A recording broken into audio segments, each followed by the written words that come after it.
This is a chart showing the prices of a valuable car from Forza Horizon 4 in the past few months. If you wanna make money in the game, one of the fastest ways is to buy a car when it is cheap and then sell it when it's expensive, profiting from it. This idea is used by many millionaires in real life on a daily basis, but the great difficulty in both worlds is knowing when the car is cheap or expensive. Last year I discovered the best methods of making money in Forza, and I even made a playlist about it, but the difficulty continues. Since no one has a perfect memory, or almost no one, I decided a couple months ago that I would make an app that looks at all car prices and builds a log history in the form of a graph. But you can't make a decision just by looking at a graph. So, in this video, I'm gonna show you the techniques I use to analyze a chart and see if it's worth or not investing in a car. Technique number 1. Car type investing. Let me make this clear from the start. The most valuable cars in Forza Horizon 4 are the cars labeled hard to find. Now, rare, legendary, or Forza Edition cars, none of them are worth a penny. You can get a hard-to-find car on the festival playlist, you can buy one at the Forza shop if it's on sale there, or find it at the Horizon backstage. Currently, the game has 123 cars that are hard to find, but when you're watching this video, there should be even more. That's where we wanna focus, and you can find a list of all of them easily on the internet. Once you have chosen your target, go to my website, link in the description, open that car's chart, and start analyzing. Here we have a Lexus LFA, an amazing car with an even better V10 roar. What was I talking about? Ah yes, that car could be obtained on August 25th, 2020. And look how interesting, Bob's our uncle. Day 24, not found.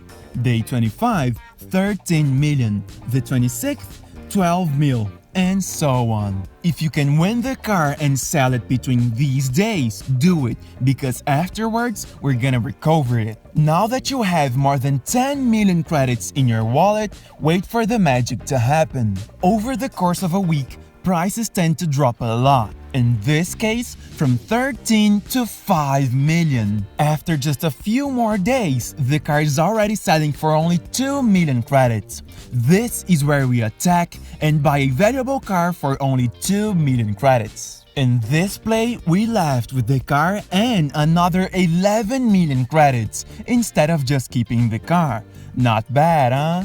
But it gets even better. We'll use the 11 million to buy 5 more cars of the same exact model. Then it is a matter of time before a day comes when it is no longer being sold at auction. If you find something cheap during those hours, you can buy it too.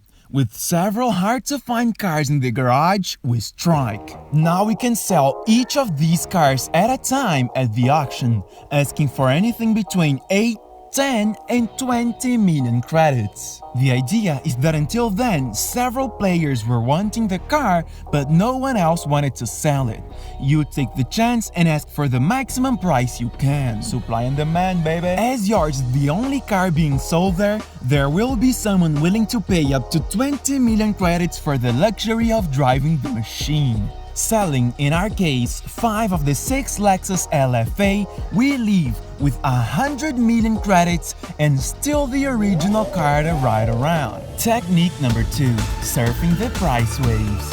While you wait for the days to pass to realize your profits with the previous technique, if you thought you would have nothing to do, you were very wrong. The other technique you can do is to surf the waves of small price fluctuations. If we open the chart of a car like this, we see a sawtooth pattern.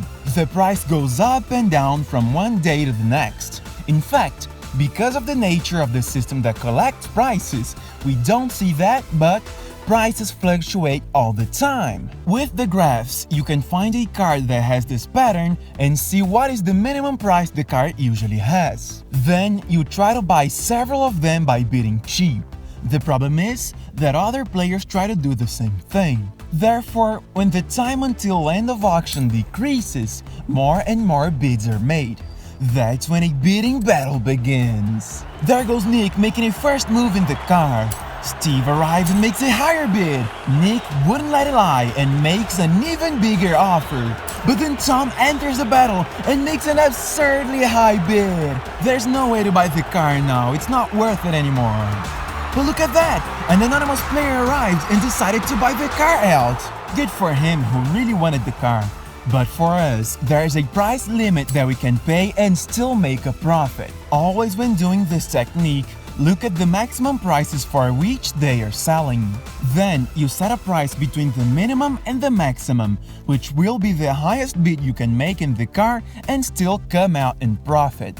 For example, if a car is going out for a maximum of 500,000 and a minimum of 100,000, we can bid up to 200,000 to 300,000 to try to sell on the right days for up to 450,000 to 500,000 credits. Attention! Price caps. Forza unfortunately took away from us a great way to make money, which was by taking 200 pictures of cars and selling the 3 cars that we win at auction.